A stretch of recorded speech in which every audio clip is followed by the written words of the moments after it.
Testing, no feedback. No. Hello, hello. It's good. Hello, hello, hello. We hear you.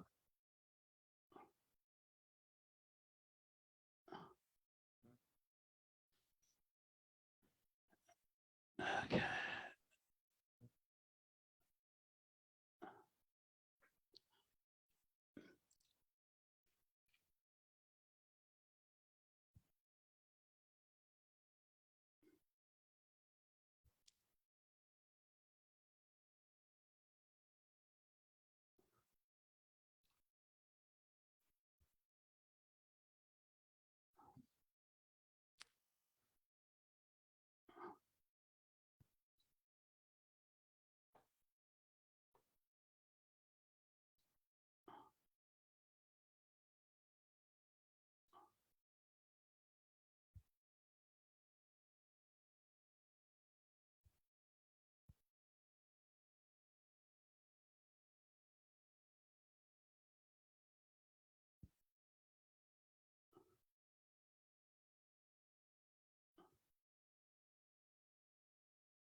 All is quiet on the Western Front.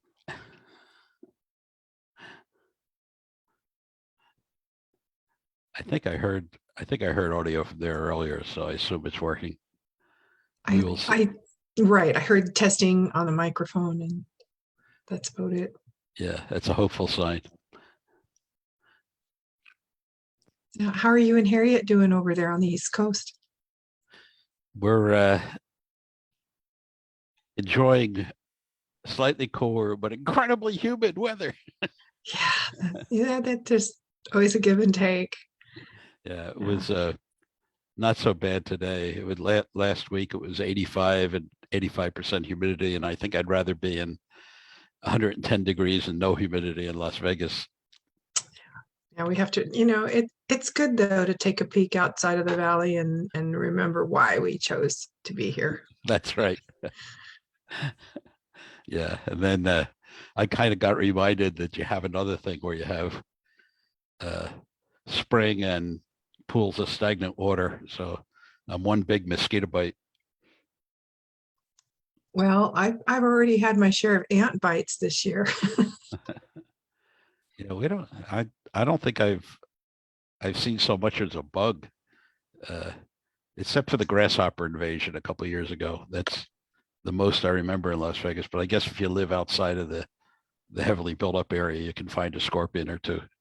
Yeah, I have a former boss, and she lived in an older part of Las Vegas, believe it or not, but somebody must have brought in some palm trees or shrubbery or something from California, and she goes out every night with a black light and checks the yard before she lets her little itty bitty Yorkies out. Oh, But I've never had a problem. I run around my yard all the time digging into stuff, but maybe they come out more at night. I don't know. yeah. Well, I think they do seek they seek temperature differences. So if it's a cooler night and you're a warm body, and I think they sense exhaled carbon dioxide too. That's another thing that Interesting. they're not really quite sure how they zero in on us, but they seem to be very effective at it. Well, I used to let my cats out a lot. I don't let them out so much anymore, but I couldn't tell you if they ever killed one. Yeah. No, they're natural predators. So Yeah. Well, coyotes are what I think you have to worry about.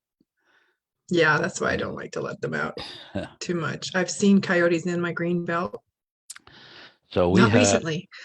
We're immediately adjacent to the heavily built up part of Boston, first western suburb that touches the city. We have wild turkeys, rabbits, chipmunks, raccoons, squirrels.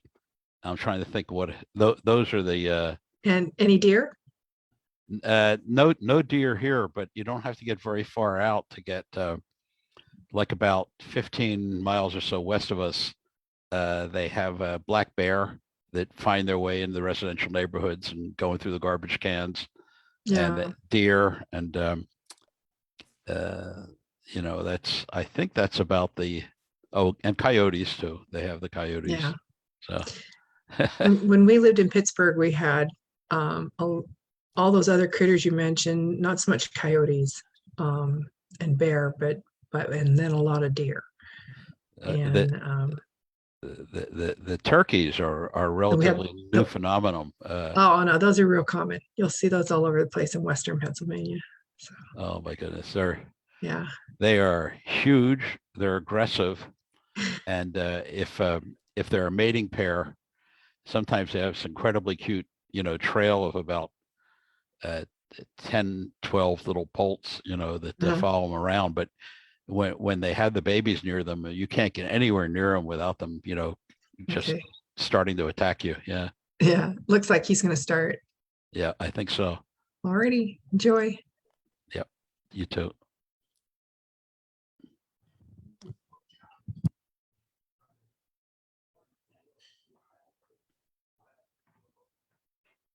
Isn't life wonderful? Welcome. I'd like to welcome all of you to the Las Vegas Rotary Club, the greatest Rotary Club in the world. My name is Mike Ballard. I'm your 99th president. I'm the 99th president of this club, and I'm ecstatic to be here. We have an excellent program. We've got a couple presentations we're going to share with you today, and so we're going to start with our patriotic song.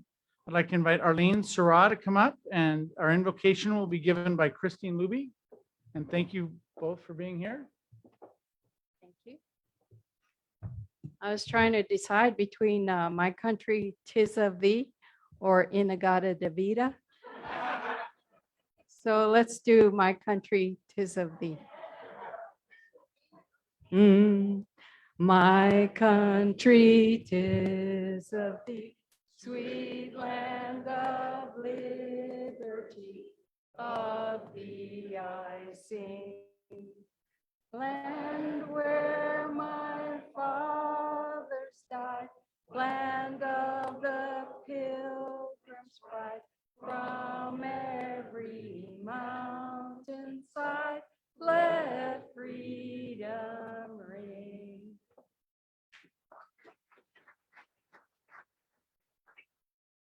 Okay, I'll be reading our invocation. Dear Lord, as we gather today as members of Rotary, we pray that we stay mindful of opportunities to serve our community and one another. We ask that you guide and direct this club, its leaders, and our actions. Let us pursue peace, unity, and equality. Let us work to free others from hunger, injustice, and oppression. We reaffirm our commitment to hold the highest ethics and deepest compassion in all that we do, and we give thanks for our blessings and the opportunity to gather here today. Amen. Please join me in the pledge of allegiance. I pledge allegiance to the flag of the United States and to the republic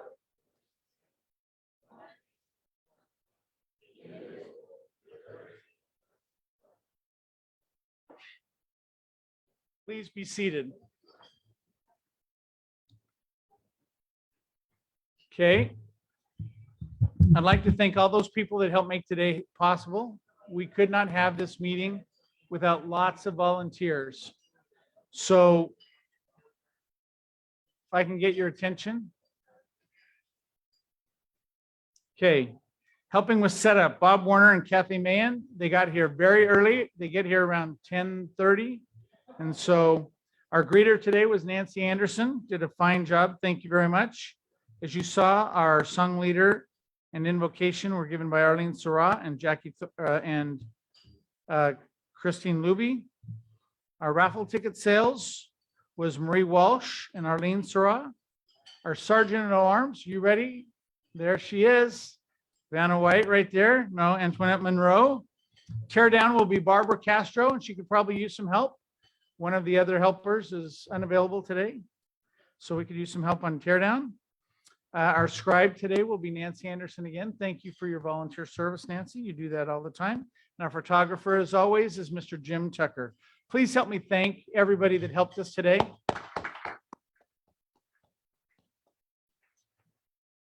Okay, we have an international Rotarian here. Bobbin, where are you and your guest? Oh, Bobbin, by the way, congratulations on getting a girlfriend. Ladies, he's no longer the most eligible bachelor.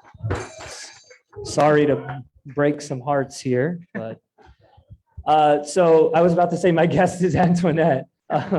So this is my guest, Ray. Ray is a president of his Rotary Club in the Philippines, and we met last week at Rotary International Convention in Houston. Hi, good noon, everyone. Good afternoon. Thank you for having me here. It's a pleasure to be invited in your club.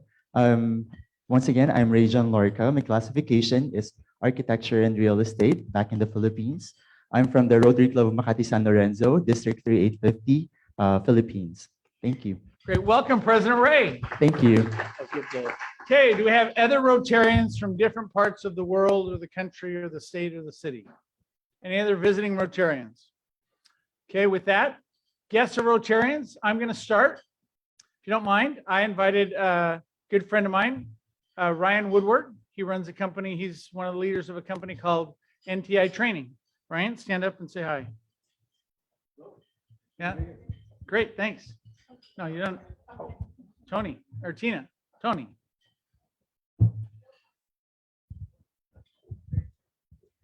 I would like to introduce two of the three Spread the Word Nevada people here. Actually, we can do all three. Are you going to do Lisa at the head No, table? you can do all three. Okay, all three Spread the Word ladies. If you'll please stand. Lisa Haberhorst, who is the leader of the pack. We have Taylor Palmer, and we have Sharon Carlson. Taylor does Director of Development, and Sharon is doing the volunteer management. And we are so anxious to hear what they have to say because there's a lot of things happening at Spread the Word Nevada. So thank you, ladies. Great, yeah, we'll have them on our program a little later today. Okay, any other guests? Yes, John. I will say Steve and I have a guest. So Steve Latta and I have a guest. It is visiting from Portland, Oregon. He will in the future live in Las Vegas, just hasn't moved here yet. He'll have to tell his wife, but eventually he's moving here. And this is Dan Latta. Oh, great. Hey, welcome, Dan. Okay, John, I'm going to fine you $50 for not letting Steve do that introduction. That is totally fair, but I'm paying for Dan's lunch. So if he does the introduction, then he would pay for the lunch. Is that what you're saying? Sure. Whatever Okay. you want to do. Then I'll pay the 50 if he Okay, pays for yeah. lunch. Okay. Great. Any other guests of Rotarians? On this side of the room? No guests? All the way over here? Oh, yes. You've got a special guest, Paul.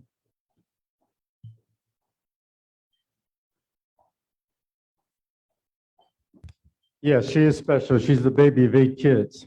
Mr. President, I'd like to introduce my daughter, Marietta Dansart, who's joining us today. She works for Sightline Payments and is the mother of 2 wonderful little boys. Awesome. Thank you. Great. Congratulations, Marietta. You are always welcome. All of you are always welcome, by the way. Okay. Any other guests of Rotarians? Ladies and gentlemen, help me welcome our guests and visiting Rotarians. Awesome. Okay, Tony, are you ready? We're going. Oh, Nikki, come on up, Nikki. Great, we have a new member induction.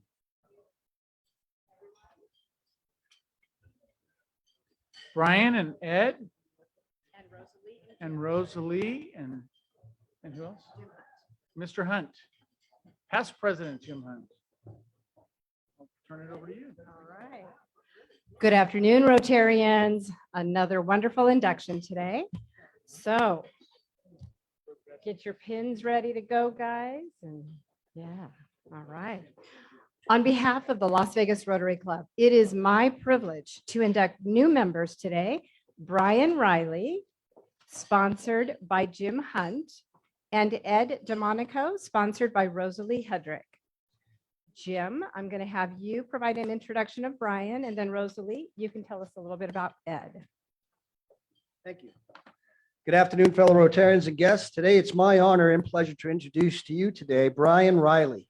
Born just outside Kansas, Missouri, Brian spent most of his adult life traveling throughout Asia while maintaining a residence in his adopted hometown of Jackson Hole, Wyoming.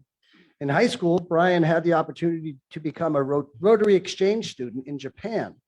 This opportunity sent his life on a completely different course and led to Brian having guest speaking engagements with numerous Rotary clubs so that he could share how the opportunity had such a huge impact on his life. After graduating from Washington University in St. Louis with a BA in economics and Japanese, Brian spent the better part of 15 years working for various banks in New York, Japan, Singapore, Jakarta, Shanghai as a derivatives trader. He also managed the wealth management division for the government-owned Development Bank of Singapore. Retired from the banking business, Brian has since owned a number of businesses in the US and Asia for over 32 years and currently considers himself a hospitality developer as he owns a number of small motels, some of which he has converted into senior housing throughout the US. Brian is also a partner and director of tour development for Sea Tour Holidays, the largest Chinese tour bus operator that have yellow buses that you've probably seen running around town that's on a pause until the borders open back up. As an only child, Brian keeps an eye on his dad who lives in Mesquite in an assisted living facility, and he stays in constant touch with his son Dylan, who is a senior at the University of Arizona. Although he's relatively new to full-time living here in Las Vegas, Brian's made countless trips to Nevada over the past 20 years, making trips from Hawaii every 6 weeks to play poker and visit with his dad prior to the pandemic. Transferring from the Kilauea Kona Hawaii Club on the Big Island, where Brian has been a member for the past 5 years, he was very active in pandemic feeding programs. The highlight of that experience was opening up a dialogue with Costco Wholesale Management, a partnership that resulted in the Salvation Army benefiting from $100,000 of stock, with Costco also contributing perishables and items that become close to expiration dates. On one occasion, Costco donated over 2,000 pounds of frozen turkey breasts and 10,000 hot dogs. After getting to know our club a little bit, Brian says that he's all in, already looking forward to helping as much as humanly possible with the Santa Claus program and Rotary Youth Exchange programs. His hobbies are, of course, traveling, with his favorite city being Michael Gordon's hometown of Johannesburg, poker, trail running, skiing, and watching his beloved Kansas City Chiefs with his dad. If you haven't already met Brian, I'm sure that after talking with him for just a few minutes, you'll agree with me when I say that he's a perfect fit for this club, and more importantly, for those in need in our community who greatly benefit from Brian Riley being a member of the Rotary Club of Las Vegas. Please help give a warm welcome to Brian Riley.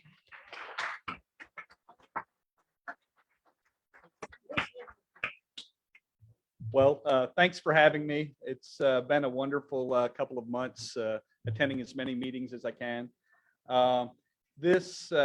I am probably the ultimate product of Rotary. My entire life was shaped by the opportunity that I had when I was 14 years old, or borderline 15, I guess, when I went to Japan. And, I've had some contact with Asia and doing some sort of business for all of these years. And without the Rotary Club, my life would have definitely taken a completely different direction. And so for that, I'm forever grateful.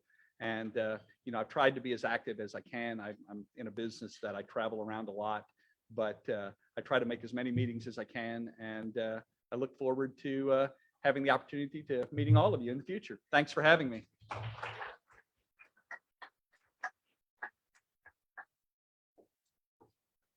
Hello, everyone.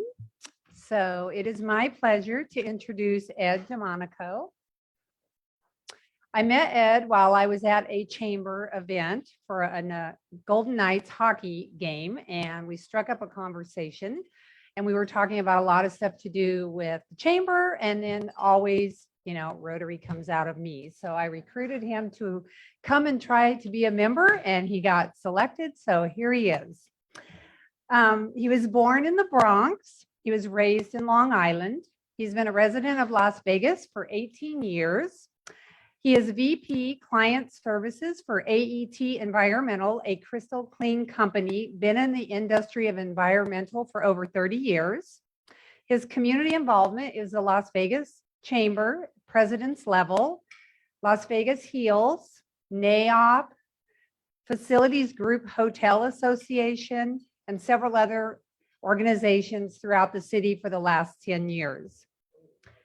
He created a company in the 1990s that specialized in training crew members on all cruise ships for all cruise lines. Some interesting facts about Ed is he has sailed over 350 cruises, circled the world 17 times, sailed on vessels for Carnival, NCL, RCL, and many other smaller cruise lines. He's also lived in Italy and England. He was a member prior to the Las Vegas Rotary Club in 2007 and 2008. He really enjoyed the fellowship and the commonality between business leaders. So that was one of the reasons why he decided to rejoin us. And he feels that Las Vegas is a very vibrant city to live and work. And he is committed to helping to keep our city with that status as world-class destination.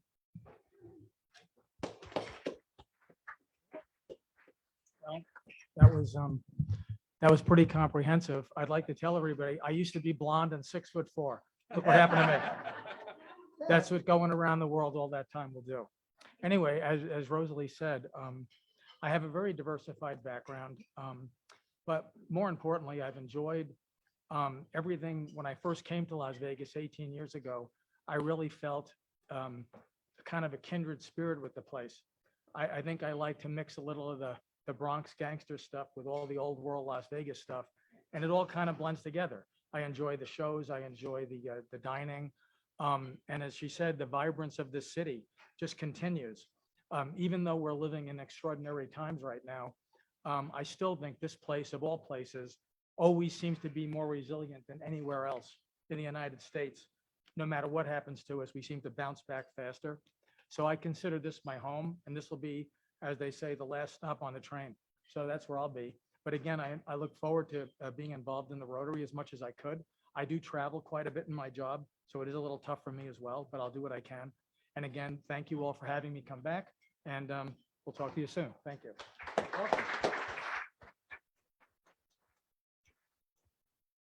All right, now that you know a little bit about Brian and Ed, we will proceed with the ceremony. And because this is better, now I can look at you guys. All right, Brian, transferring Rotarian, and you know how good our club is if you're transferring here from Hawaii, so that means something. And Ed, returning Rotarian. You have been chosen for membership in the Las Vegas Rotary Club because we believe you to be leaders in your vocation, and because you manifest those qualities of head and heart necessary to interpret and impart the message of Rotary to those with whom you come in contact. As you know from your previous Rotary service, you become an ambassador, and it becomes your duty to carry out the ideals and principles of service. In electing you to membership, we are doing more than taking you into our fellowship.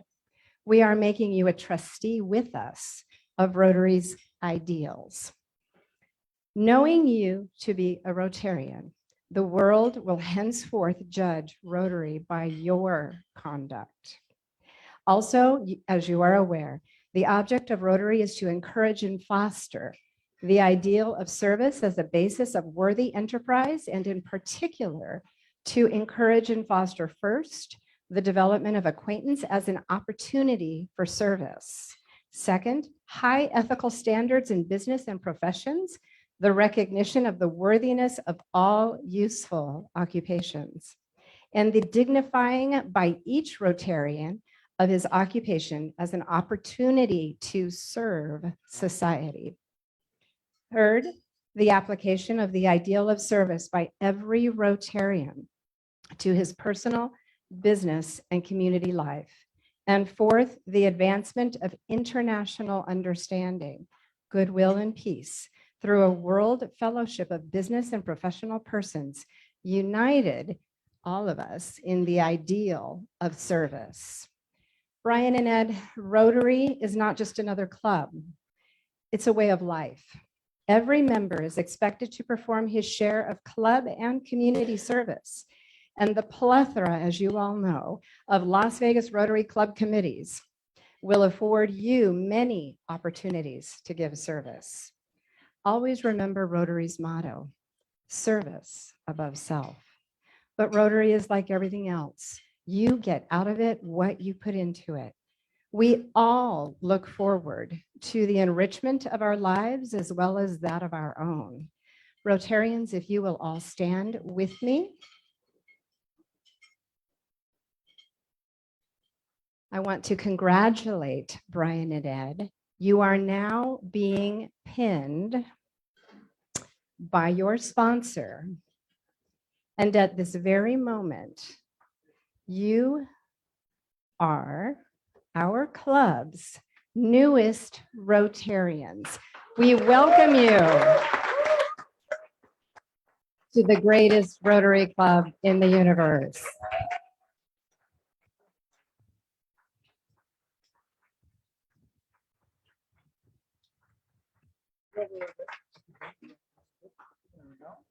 Not that far. Okay, not that far. You can be seated.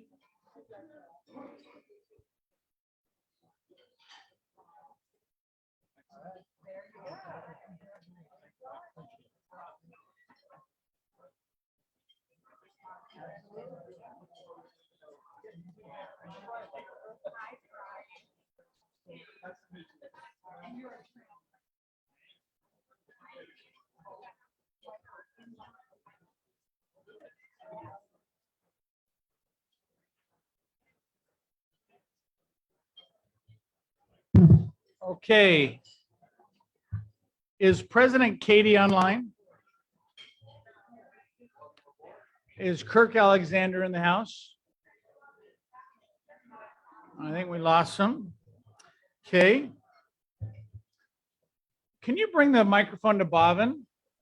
Hey, Bhavin, I'm putting this on you. Give us a recap of the international conference. Okay. It was, so I went to Houston last week. Barbara was there too, and a couple other members were there as well. Rampur and Katie. Yeah, that's right. Rampur and Katie were there. And to be honest, I spent most of the time at the House of Friendship because that's where I got to meet Rotarians from all over the world. And you were looking for that girlfriend. Well, she's in San Jose, so Okay, I wasn't looking for her there. But it was, I mean, there was a lot. I have no idea what to share other than I strongly recommend everybody that can go to Melbourne next year for the international convention. It's in Melbourne, Australia. I'll be there as well. And great. There's a lot. There's a lot. I mean, there's so much I can't put it into words, to be honest. You know, as president-elect, when I was supposed to go to the Taiwan conference that we didn't have, so I'm going to ask Katie if she'll send me to Melbourne instead. I'll be there, so Okay, I'll see you there. Okay, thank you, Bhavin. Can you also talk, no, before you give up the microphone, do you have an event coming up pretty soon? Yeah, so the 25 Club for the new members that just joined today, we have the 25 Club, and we actually have an event tonight at John Palley's house. If you are brand new, if you didn't get the email, let me know. I'll make sure you get the address.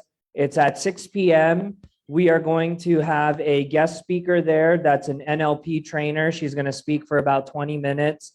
We're also going to recognize some people that have graduated from the 20 or are graduating from the 25 Club. And after that, it's just a barbecue. Bring your swim trunks, your swimsuit, hang out poolside at John Palley's house. It is a potluck, and I believe we do need some dessert still. So if you are coming out, please plan on bringing some dessert. And we look forward to having you there. It's going to be from 6 p.m. to 9 p.m. today. It's going to be a lot of fun. Awesome. Thank you very much. Appreciate everything the 25 Club does for us. Okay, we have district conference coming up in a little more than a week. Actually, I think the golf tournament is on Thursday. So in Indian Wells, California, we have, I think, 18 or 19 of our members going. So thank you for the strong show out. Richard Jost. Where is Richard Jost? Okay, Antoinette, all the way to the other side. So Richard Jost, you're planning mutiny. Well, before you convene a congressional committee to investigate a mutiny, all we're going to do is celebrate the wonderful year we've had during your presidency and celebrate the wonderful year we expect to have with Katie's presidency next year, and hope that anyone who hasn't signed up will please sign up so that we get a up-to-the-minute accurate head count on who's going to be there. We're all going to be at Carrie Groth's house. Thank you, Carrie, for hosting it. Volunteered her house, and Antoinette, who has volunteered her structure that we're all going to be able to get out of the sun in, and and Anil, there's Anil, whose company is going to cater the event. So we expect it's going to be the party of the year. And if you're not there, it's your fault. Got it. Thank you. I am hoping to get some of Chuck's enchiladas though. So great. Thank you very much. Jamie Goldsmith, you've got something to tell us.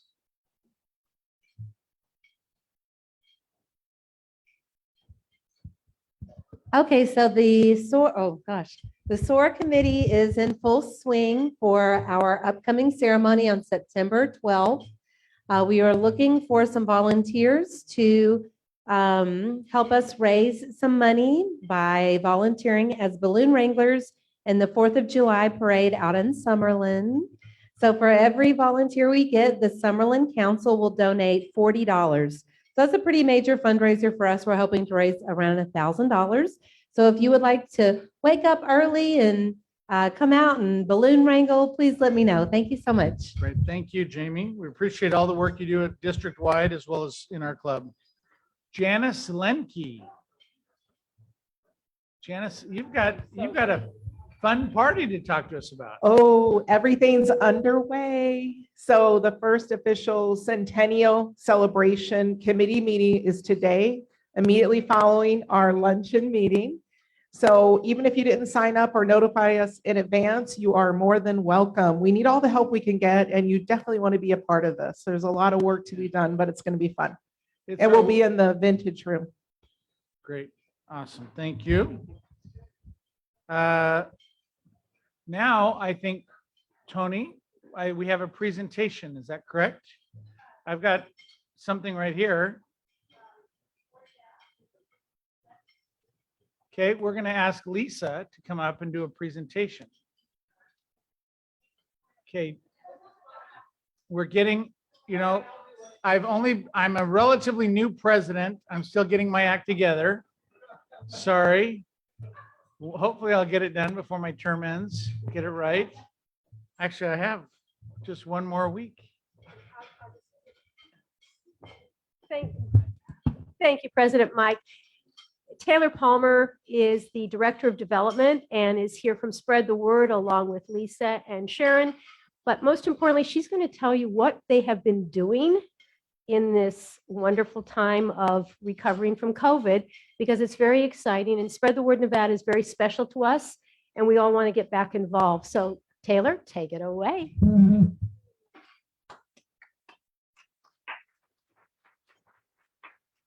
Thank you so much for having us out today.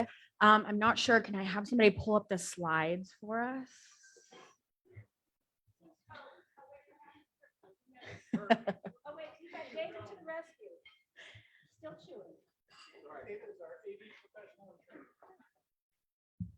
David, I have big respect for you, friend.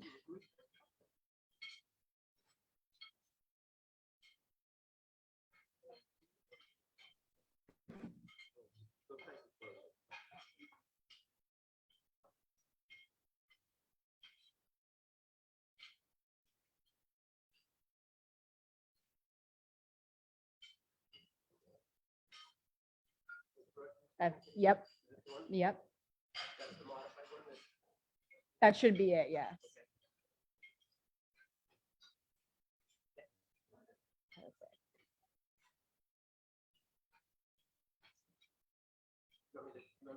Sure, I can do it.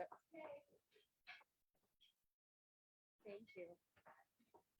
Okay, well, thank you all so much for having us. This is always so fun. Lisa and Sharon and I were talking about this in the car, how nice it is to, one, get out of the office, but two, come hang out with such awesome people and such accomplished people. I'm listening to the resumes of the new inductees and I feel so underprepared to be here. So I just wanted to give you a quick little overview for those of you that might not be familiar with Spread the Word Nevada. We are Nevada's largest children's literacy nonprofit. So we distribute about 60,000 books a month throughout our different programs to 65 elementary schools throughout Nevada. So we serve 62 schools down here in Clark County, 3 of them up in Washoe County or in Reno. So our mission is just to advance childhood literacy, give kids access to books, because we know that for the underserved communities that we serve is a huge barrier for them, is just actually having age appropriate, developmentally appropriate books in their homes. And so we have 4 different programs that we're running. You'll see in a minute, we've got a video for you to kind of showcase what each of these programs looks like. Our Kids to Kids is our monthly book distribution. Every child at every school that we serve gets a book to take home with them. They get to pick it out, so it's really fun for them. And then we also have our family literacy program, which I know so many of you in here are familiar with. Over at Beckley Elementary School, the Rotary has adopted. Yes, that's very deserving. Absolutely. And that's really fun. That's our family literacy program. So mom, dad, all of the kids get to pick out books to take home with them and reread a story. It's a lot of fun. Our Books and Buddies Center, which I also know some of you are pretty well versed in. Yes, Tony especially. Is our one-on-one mentoring center. They're really impactful, really amazing if you've ever seen it in action. And then our brand new program, our Readers in Training program, is our early intervention program. So kind of what this looks like, we've distributed a lot of books, 6.6 million and counting since we were established in 2001. It's come a very long way since the days of hosting all of the books in Lisa's garage. So we're very proud of that and looking forward to getting a new building to have even more books in the coming months. So we're very excited. The problem that we've been experiencing, obviously you guys, can testify to this as well. Everybody's been impacted, is the effect that COVID has had on the education gap. Before COVID, Nevada, Clark County specifically, one of the worst school districts. The education gap is so wide, especially for the kids we serve who live in at-risk communities. So since COVID, pre-COVID, only 47% of Nevada students could read proficiently, could read at grade level. After COVID, that number has dropped to 32%. So yeah, it's astounding. And so that means 2 out of the 3 kids in a classroom cannot read proficiently. I can't tell you the number of negative outcomes that spiral from that. So we do our best to try to get in there, get them books, get them some help, and get them on their way. So I'm going to show you a quick video, and then I'm going to introduce Lisa, our CEO. But this video is what we showed at our most recent Storybook Gala. We were finally able to have it again this year after a couple of years off. Mr. President, I know you were there. We had a handful of Rotarians there. So I will show you, and it really showcases some of the programs that we do.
Hi, everyone. It's Lisa Habekorst from Spread the Word Nevada. I'm standing in our warehouse today that is pretty devoid of workers. Unfortunately, usually this place is hopping and popping with donations and preparing books for our kids. But in light of the situation in our world today, it's a little bit more quiet. So thank you. Stay safe. Be careful out there. and we will all be back to normal as soon as possible. We are Vegas strong together.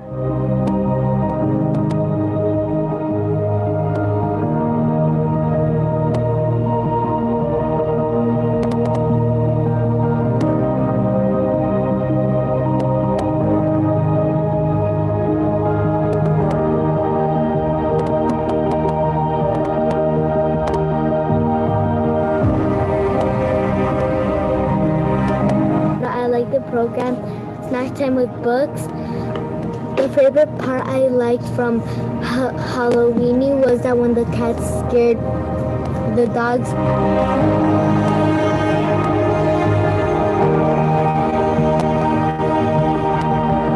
For local students in high poverty neighborhoods, the coronavirus brings extra challenges. 3 nonprofits are handing out supplies to thousands of children now across the valley to meet that need.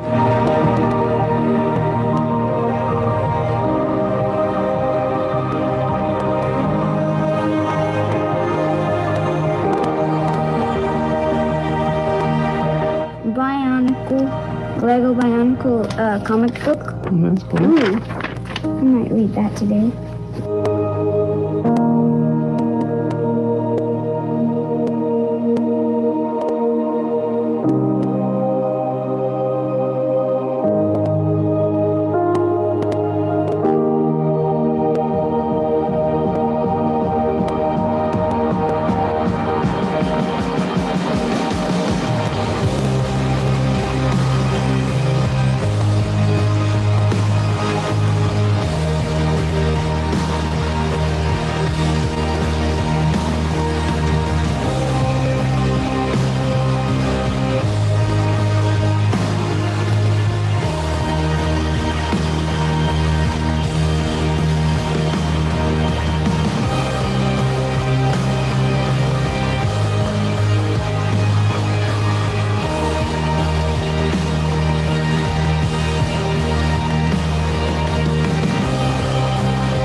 This is why Lisa hired me to do development and not IT. And now I want to introduce our CEO and co-founder, Lisa Habekorst, to give you a little bit of an update on what we've been doing.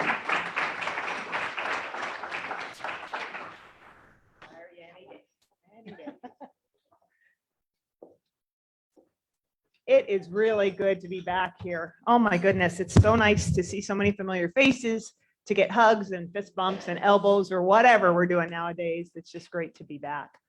I know Beckley's your baby, and so I have some stats for you about what we're doing there and what the future looks like for them. But I will say that video, I'm so proud of what we've done over COVID. That initiative to deliver books and supplies door to door when COVID first hit and the school shut down and we knew our kids would be without anything for 10 weeks. Little did we know it'd be 18 months. But at that time, we thought it was just till the end of the school year, and we pulled together with communities and schools and Public Education Foundation and delivered, oh gosh, over, I think we served 25,000 kids in 10 weeks. It was crazy, but it was probably the proudest thing that I've ever done from Spread the Word Nevada. So.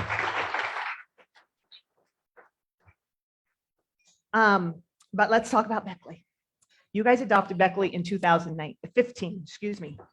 Since then, they've received over 55,000 books through our Kids to Kids program and 25,000 a little bit over 25,000 of those were during the pandemic years. They have also received over 10,000 books through our Breakfast with Books program. So that makes a whopping total of about 65,000 books you've put into the homes and families and helped those children in the last 7 years. So that's amazing. During the pandemic, we had to go to virtual programming. We weren't allowed in the schools, as many of you know, and we weren't able to get in with our Breakfast with Books program. But we were very creative. We just shifted gears and we started doing these story times and with a lot more meat to them, not just reading to the kids, but also coming up with lessons. And at Beckley, that particular school, all the teachers showed it. Every Wednesday morning, they showed our programs. And so it was really a pretty astounding thing that the educators would take. I mean, we're all educators. I'm a former educator. A lot of us on staff are former educators, but it was really cool that we produced something that they would use in the classroom. And I was like, yeah, we still got our stuff together. We know what we're doing. So that's cool. And then Beckley has just always been one of our highest engaged schools. Over the past 2 years, we've had surveys go out and we've had about 700 returned on how well we've done. And a third of those are from Beckley. So 300 or more of those just came from Beckley alone. So you guys are sponsoring one of our best schools. They are just amazing. So we thank you for that. Moving forward, what's it going to look like this coming year? As many of us know, and from COVID, we've learned not only that 32% of our kids are not reading, or 32% are reading at grade levels. That means 68% are not, which is an astounding stat. But we also learned what we felt like was that the parents really are the kids' first teachers. If your parent isn't helping you, you're not going to succeed. And we saw that astoundingly during COVID time. So that's been really weighing on our hearts. And we pulled our board together and did a strategic plan this year. We have an amazing board and they have challenged us to go deeper. Let's not go so broad, let's go deeper and really make changes and really get to know our families and really help. So there are going to be a few changes coming up with our Breakfast with Books program, which I know you guys love. We are now turning it into Family Literacy Program, will be its new name, FLP. And it will be 45 minutes long, and it will have a lot more training for the parents that attend on how they can work with their kids. It will be in the afternoons, except at Beckley, because of you guys. You're one of the 3 schools. We are not going to do it in the afternoon because we were worried that Beckley was worried they'd lose your guys' support because so many of you attend in the mornings. So you will still have a morning program, but everybody else is going in the afternoons and evenings. We just want, and it's going to be every other month. So we want to make it deeper, longer, more families, and get more impact for our dollars. So we're excited about that. And so that will start this year. And Beckley will be getting a mentor center again this year. So they will start again with mentoring. And we're extremely excited about that too. So another way for you to get involved, if you'd like to mentor a child, please reach out to Sharon. Sharon will be reaching out to you, and obviously Tony is our main connection. So please do that. We have some great growth coming up. We were able to grab some of the state funding that's been coming out, or the federal funding that's come out for COVID relief. And we will be growing quite substantially over the next 3 years with that funding to more schools. Even though we said we were going to go deeper, if we can serve more kids, we're going to serve more kids too. So we're trying to go deep and wide, and you know, that's how it is. You just, how do you say no when there's such a need? How do you say no? So we're going to keep going and doing what we do well. And we're going to get more mentor centers up and running. We see the biggest difference with those kids having that one-on-one help. They gain so much in their reading time with their friend, and not only in their reading accomplishments, but also just the self-esteem, the values that they get knowing somebody cares enough to come every week to be with them. So we're excited about that. And lastly, Taylor mentioned our RIT program, which you guys know fully well. The earlier you get to children, the better. The earlier you can serve children with literacy, the better. And you guys have really championed that for many years. And so our RIT program is a birth to 5. Kids get a book, the families sign up, the kids get a book every month, developmentally appropriate, in the mail. We mail it out, kind of like the Dolly Parton Library. We looked to partner with her, but she wouldn't let us put our name on anything. So we're like, we can't do that. So we are making our own program. And so, but we are also including virtual trainings for the parents through that, lap sit times when the parents come together with the babies and we help to support them. So it's just, very neat program that we're really, really excited about. So again, thank you for your support. Thank you for Champion Beckley. It's a great school and you guys are doing such a great job, and you put your money where your mouth is. It's not only the financial support, but it's the people support, and that school has been blessed by you. So thank you so much, and we enjoy working with you.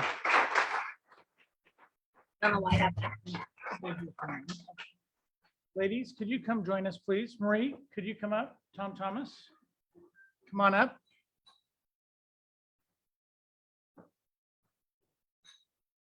It is my pleasure on behalf of the Las Vegas Rotary Club to give our contribution to spread the word Nevada. Actually, we should probably scoot this way so Jim Tucker can get his photograph.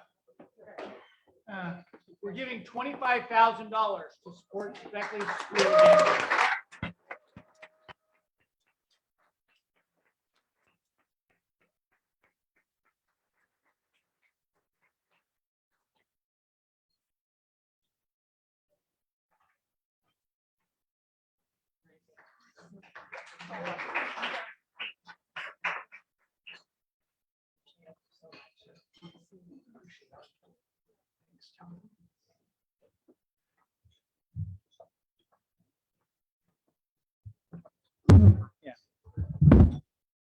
So,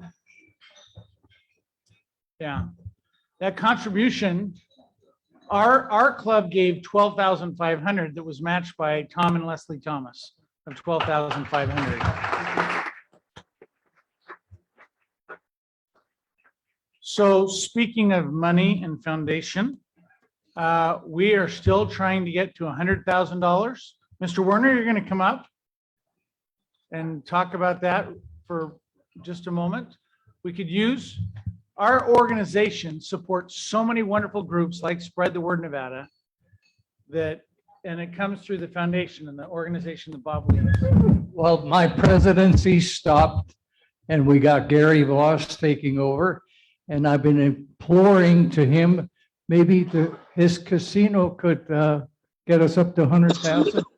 But in the meantime, I have a check for $500 from Dr. Mayans saying on there that Bob did a great job this past year. So that's pretty cool.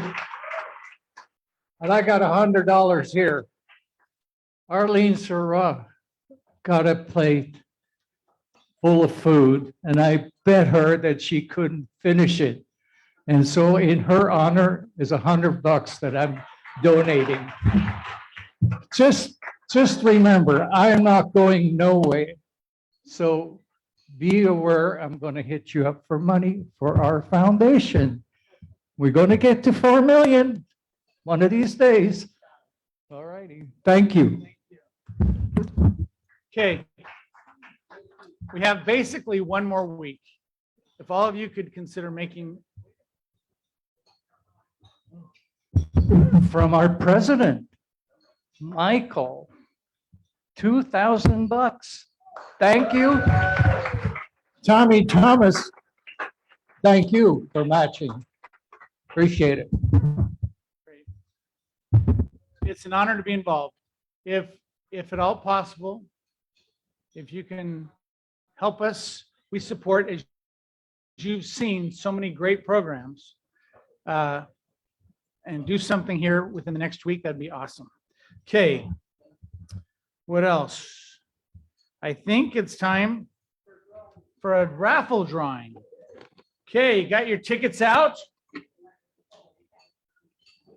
Okay. We're gonna just keep our, if you have a ticket, 845-4561, you have the right to draw for the pot. And if 4561, I'm shuffling the deck. I'm putting the jack on top. No, I'm not. I'm just kidding.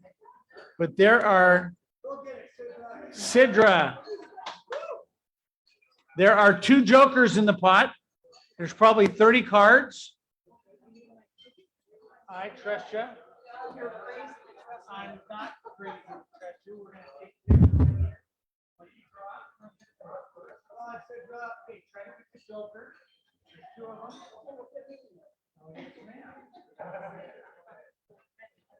Oh. Rip it up. If you give me half the card, I'll give you $10. How's that? Okay, there you go. Thank you. Oh, and there we go. $10 closer. Okay, make sure. If you haven't seen the green book, raise your hand. Okay, it's coming to this table right here. Okay, awesome. So next week, another drawing. There was over 5,000 in the pot. Okay, now for $50 in Rotary gift cards. If you have 4604, 4604 for $50 in Rotary gift cards. Is that Jim Hunt? Arlene, awesome. Once more, please. We're going to take a picture here.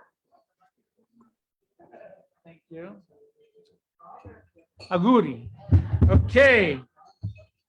I'd now like to invite Karen Wisenhunt to come up, our past president. From what year? 29010. Okay. With that, Karen is going to introduce our speaker. It's my pleasure to introduce our guest speaker, Shantae Benjamin. I first met Shantae in 2019 when she sought out our Rotary Club to endorse her application for the Global Grants Scholarship. The Rotary Global Grants Scholarship is a $30,000 scholarship offered to students for advanced education. Their field of studies must fit within one of Rotary's areas of focus. Candidates must first be endorsed by a Rotary Club, then approved by the district, and finally by the Rotary Foundation. Approved candidates are hosted by a local Rotary Club and then assigned a sponsoring Rotary Club in a country of their studies. As we went through the process, Shantae attended a few Rotary Club meetings here and met several of our Rotarians. We worked together for months on the application form, essay, and preparing her for the district interview. Shantae did an excellent job with the paperwork and her interview and was ultimately approved by the district and the Rotary Foundation to study abroad in Tel Aviv, Israel. Shantae is a bright and motivated young lady and has since completed her master's degree in international conflict resolution and mediation. Today, she will share her journey with us on her choice of careers in world peace and conflict resolution and what the future holds in store for her. Ladies and gentlemen, please help me welcome Shantae Benjamin.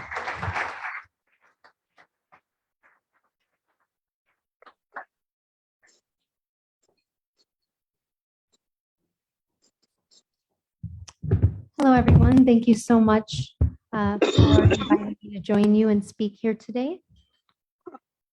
I'm going to share about my journey leading up to receiving the Global Grant Scholarship, as well as what my experience as a Global Grant Scholar was like and what I'm up to now. So I was born and raised here in Las Vegas, and I didn't have the easiest childhood. I was diagnosed with ADHD at 5 years old, and at 14 years old, I was diagnosed with Crohn's disease, which is an autoimmune condition that affects the digestive tract. Both of these added to the typical struggles that adolescents go through. But with the support of amazing teachers and amazing case manager, I was able to successfully complete high school, and I began attending College of Southern Nevada. As you can see from these photos, my high school senior photo and my high school class ring, peace was an ideology that was always incredibly important to me. Around the joyful and transitional time to become a young adult and begin in college, my family received devastating news that my 18-year-old cousin, who was an officer in Jerusalem, was fatally wounded by an 18-year-old Palestinian.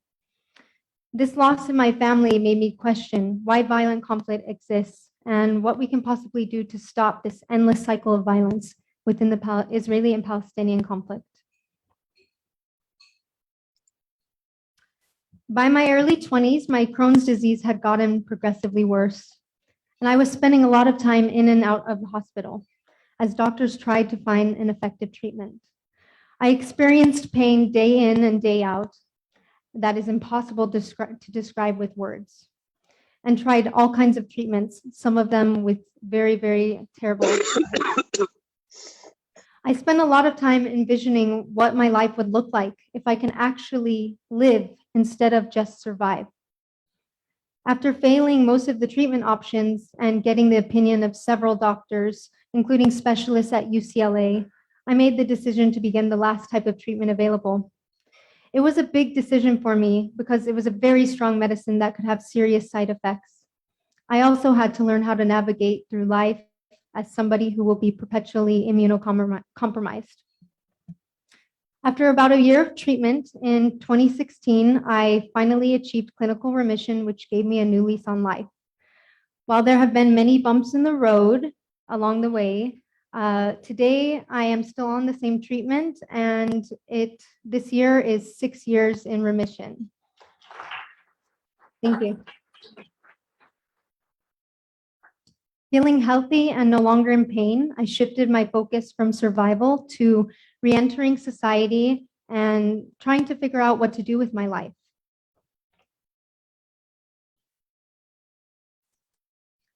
Shortly after the good news, I decided to take a 2-week trip to Israel for the first time to see the country that my father was born and raised in, and to reconnect with my family who visited me growing up, as well as meeting family that I had never had the chance to meet before.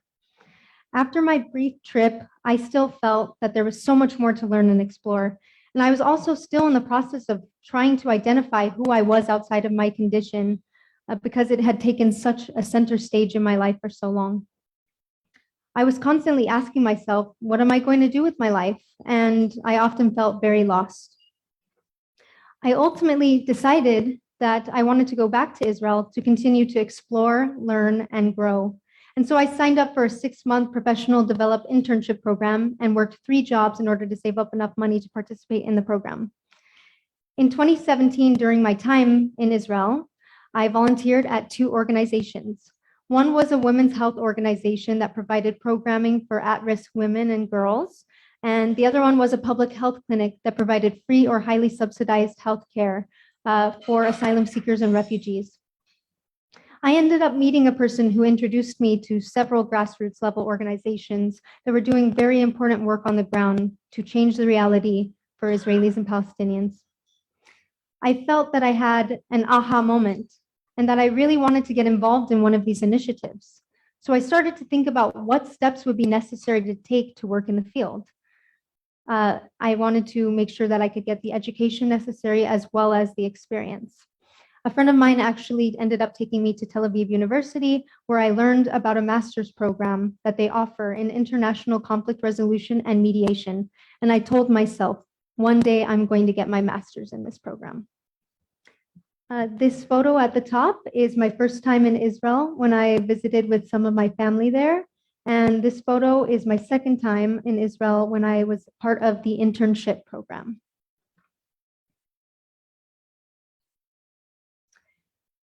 With a reinvigorated passion for peace building and finally having a clearer sense of my path in life, as soon as I got back to Las Vegas, I started researching bachelor programs within the field of peace studies or conflict resolution.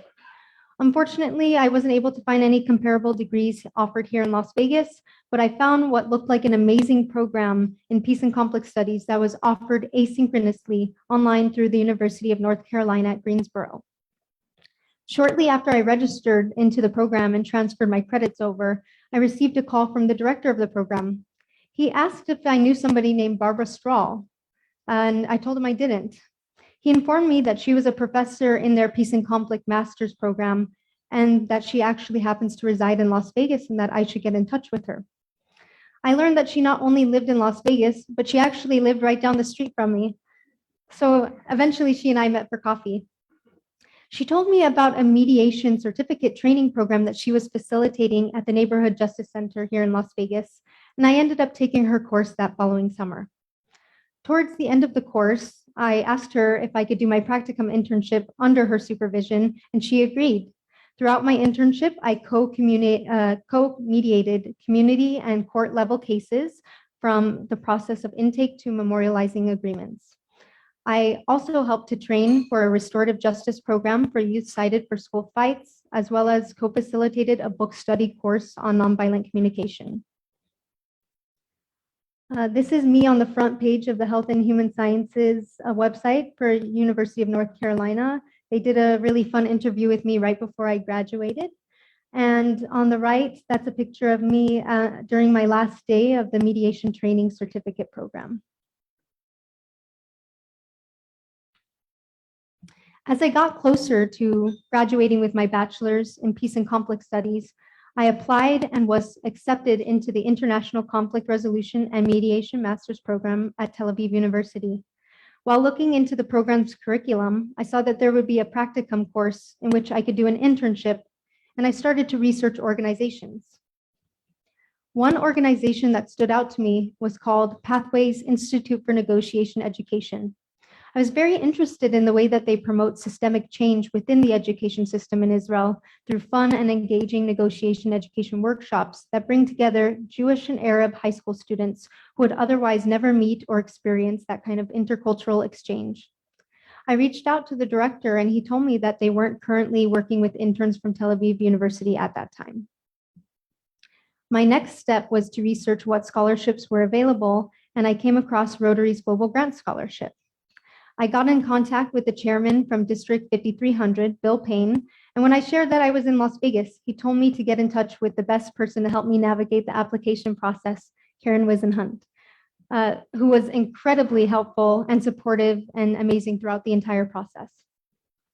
I eventually was the recipient of a global grant scholarship and received $31,000 towards my tuition, room and board, and airfare to Israel. If it were not for this wonderful scholarship, I would not have been able to afford to attend this master's program. When I landed in Israel, I was instructed to go straight to the university to quarantine in the dorms. 3 other graduate students and I were in a small 2-room dorm for 14 days. They brought us meals to our door twice a day, and there wasn't much to do except rest and try and find ways to pass the time. After quarantine ended, I was able to move into my dorm and meet classmates who were staying in the dorm building. All of our classes were on Zoom, and we were often under lockdown, where we couldn't go far from the dorms. But we made the best of the situation by creating study groups and spending time with each other in the dorms.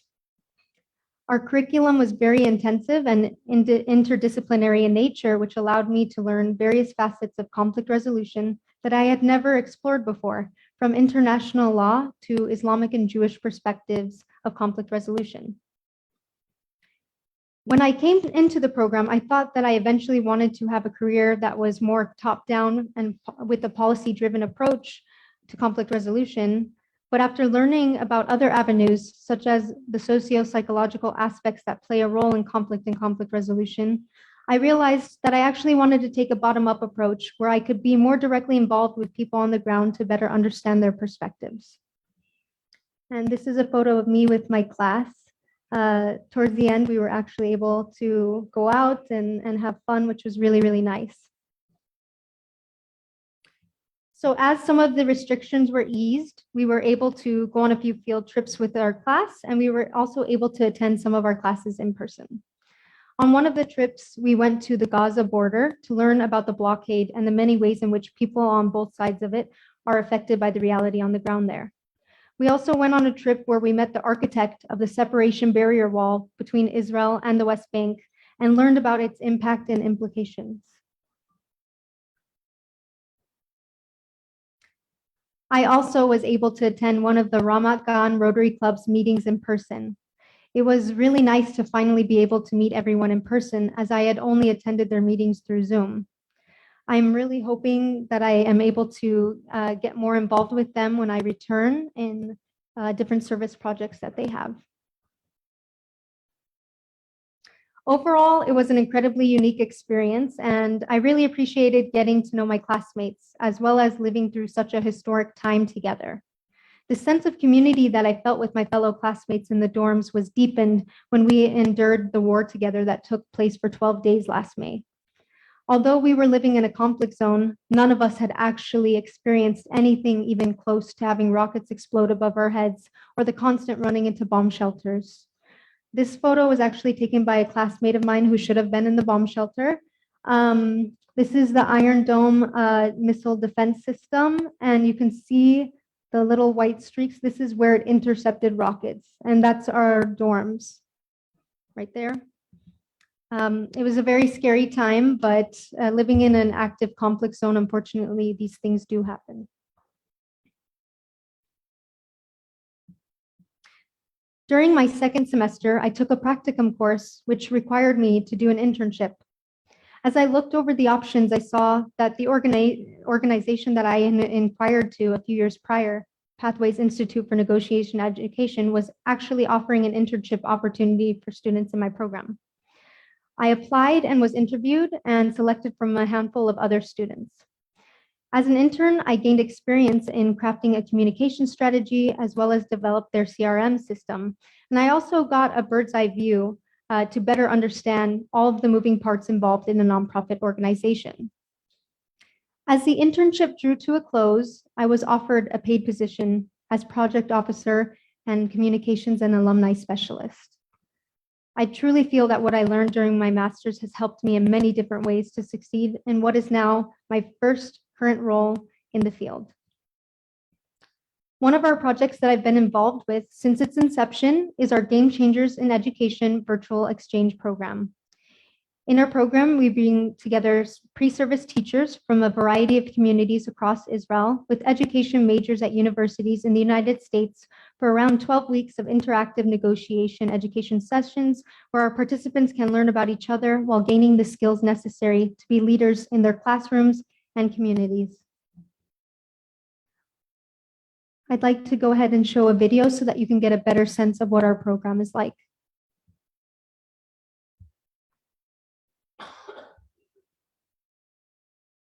There it is.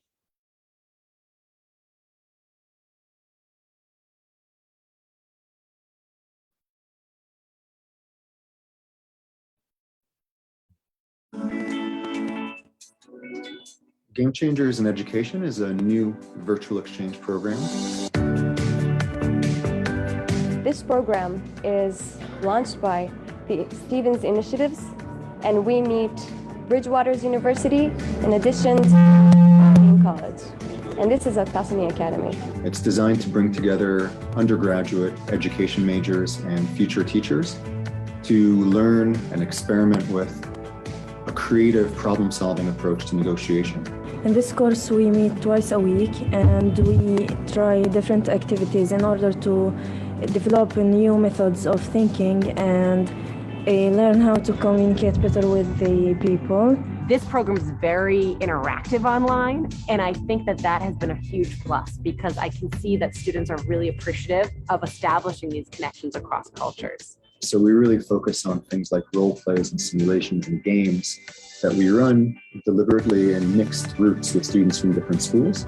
So if they get a chance to practice the skills, they get to reflect on their own assumptions and habits. And in the process, they also get to meet and discover, maybe break some stereotypes about students from other backgrounds and communities and across the Atlantic.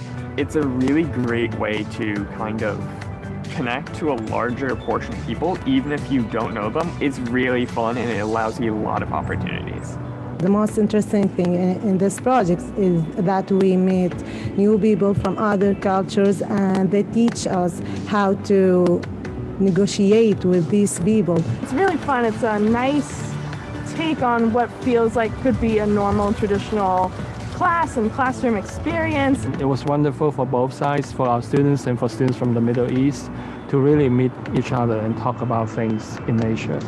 You are the teachers, you are the people who should teach others how to behave, how to solve problems.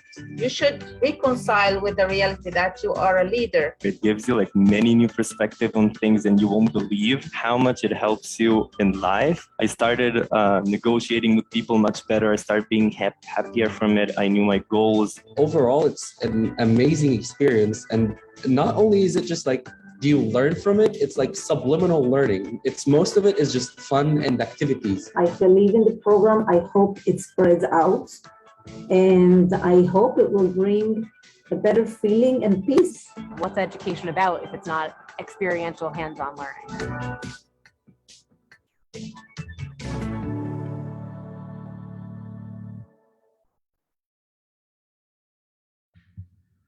Testing.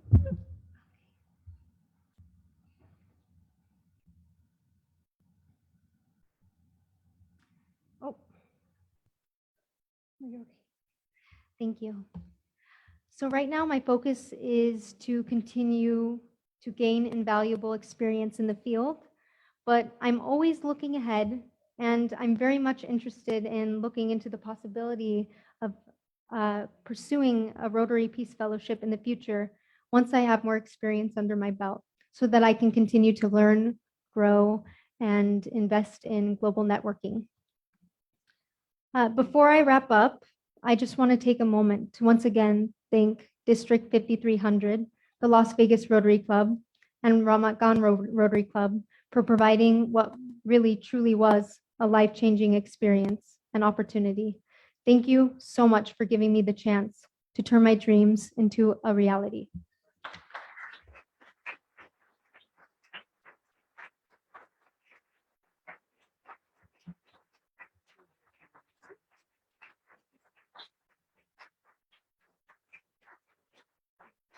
Congratulations. We don't stand there. We want to thank you very much, Shantae, for speaking to us today. That was very informative. Our club is very proud of you and what you're doing. And this is another example of how Rotary invests in people to create peace, to create harmony, to create a better life throughout the world. In a small expression of our gratitude for your speaking. By the way, she also pinched hit for us. We had someone else that had been scheduled months before we knew she was available to speak, who had a health issue and was not able to come today. And so, I don't know, 36 hours ago, we said, hey, you want to turn that little 5-minute presentation into 25 minutes? And so she was busy yesterday, she said, doing that. So we have two things to share with you. Number one is our four-way test coin that talks about, you know, our four-way test that we use to help decide our behaviors in life. And then, as you heard already, we donate and sponsor schools around the community, and we're donating shoes in your name to one of those schools. That's amazing. So thank you so much. great. Thank you.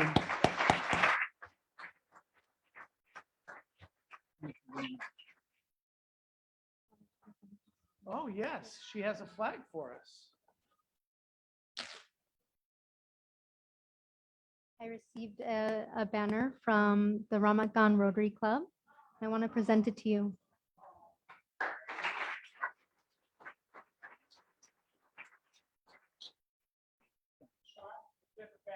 But she's from here. Yeah. She's already got it. Thank you. Thank you very much. Thank you so much.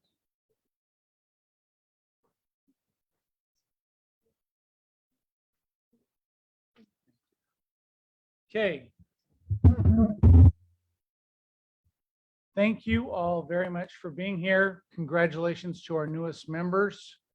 Congratulations to all of us that commit to serve. We have a committee meeting starting in just a minute back there, so don't miss that. And meeting adjourned. Bye all. Have a good week. Take care. Goodbye all. Thanks for being here.